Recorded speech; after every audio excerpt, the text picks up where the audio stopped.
Everyone on the base thought she was just another military spouse waiting for housing approval. No one knew the quiet woman walking with her son had once commanded men twice their size in places that didn't exist on maps. The trouble started just outside Gate 7, the checkpoint where tempers ran hot, patience ran thin, and the wrong word could set off a wildfire. And on this day, a single shove would be enough to expose a truth Maya Keller never wanted her son to see. Before I tell you what happened next, tell me in the comments where you're watching from. I love knowing who's listening. The Fort Haven Army Base was a world within itself. Soldiers running drills, helicopters slicing through the sky, the smell of diesel and dust blending with the constant hum of engines. Families lived in temporary trailers near the far fence, where routine felt safe and predictable. Maya had chosen this place because it promised structure and calm for her 7-year-old son, Liam. She kept her past buried, blending in with the quiet mothers who pushed strollers and the ones who worked part-time at the commissary. To everyone, she was normal, ordinary, but nothing about her history was ordinary. On that hot afternoon, Maya walked with Liam toward the visitor's office to sign paperwork for their housing unit. Liam swung his lunchbox happily, skipping over cracks in the concrete. 3 Army reservists stood near a Humvee, uniforms dusty, frustration simmering. They had been arguing loudly about a failed drill and the punishment their sergeant promised. Their pride was bruised, and bruised pride often searches for a target. Maya and Liam approached the administrative door. The first reservist stepped in their path. "Hold it. This entrance is for personnel." Maya pointed to the posted sign. "It's also for dependents coming in for housing forms." The second soldier tilted his head. "You sure about that? Doesn't look like you belong here." Liam pressed closer to her side. She kept her voice calm. "We're just heading inside. Please move." But the men weren't interested in rules, only in releasing the frustration they carried. The third reservist grinned. "Lady, just wait your turn." And then he nudged her shoulder. It wasn't a full shove, but it was enough to jolt her back a step and enough to make Liam gasp. Maya steadied herself, smoothing her shirt. She didn't react aggressively. She didn't snap, old training taught. Her restraint, the kind civilians never see. But Liam wasn't trained for any of this. His voice trembled. "Mom, can we go home?" She placed her hand on his back. "It's okay, sweetheart." A few nearby base families noticed the tension. A couple of soldiers paused mid-step, sensing something wrong.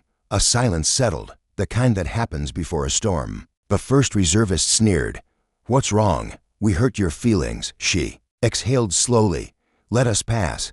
I won't ask again." Her tone shifted, subtly but unmistakably. A command tone, one she rarely used anymore.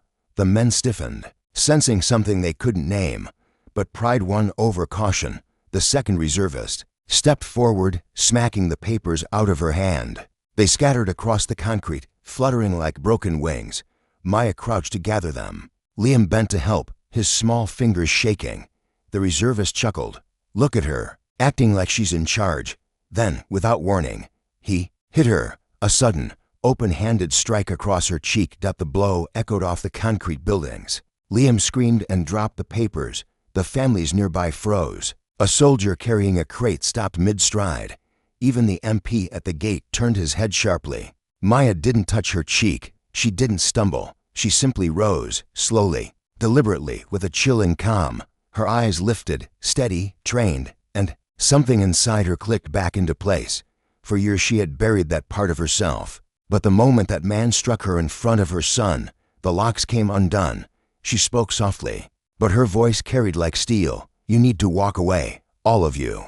The largest reservist snorted. "Lady, we're soldiers. You're nobody." It was the wrong sentence to say, because Maya Keller was far from nobody. She stepped forward, placing Liam behind her with one smooth motion.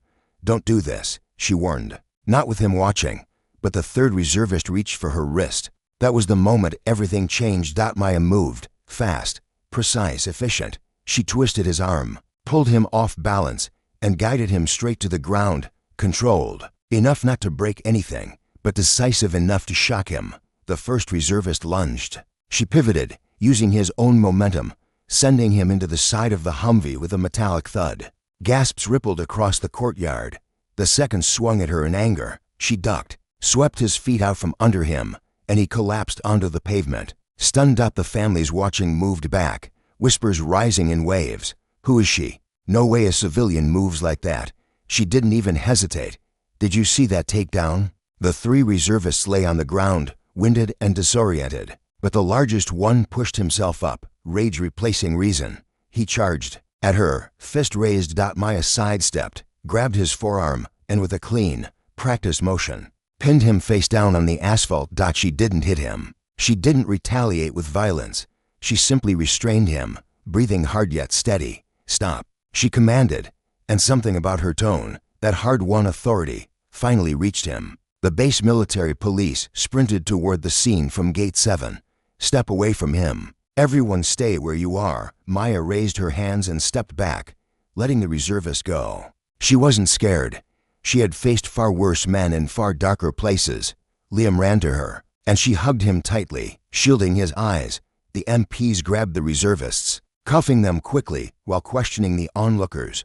One MP, Sergeant Harlan, approached Maya, studying her stance, her breathing, the way she instinctively scanned the area even while comforting her son. "Ma'am, those moves," he said, carefully. "Where exactly did you learn to defend yourself like that?" She hesitated. She never liked revealing it, but this time, hiding it felt wrong. "Naval Special Operations," she answered quietly. Harlan blinked. "You served?" She nodded. One of the watching soldiers whispered loudly, "Look at her forearm. The trident, that's a SEAL insignia." A murmur spread instantly. "A Navy SEAL. She's one of them. No wonder she handled them like that." They hit a SEAL on a base. The reservists froze as the truth sank in. The biggest one whispered, horrified, "We hit a SEAL in front of her kid." Maya didn't gloat. She didn't smirk. She simply looked down at Liam, brushing his hair back gently. The MPs questioned everyone, and the stories matched. The reservists were taken away for assault and disorderly conduct. The Humvee Dent was photographed. Witness statements poured in as Sergeant Harlan returned to Maya. "You acted in self-defense. And honestly, you protected your boy. Respectfully, ma'am, you did the right thing." She nodded, still shaken, but steady in the way only someone with deep training could be. Liam clung to her hand. "Mom, you were like a superhero." She knelt and put her forehead to his. "I'm not a superhero. I'm just your mom. That's all I want to be."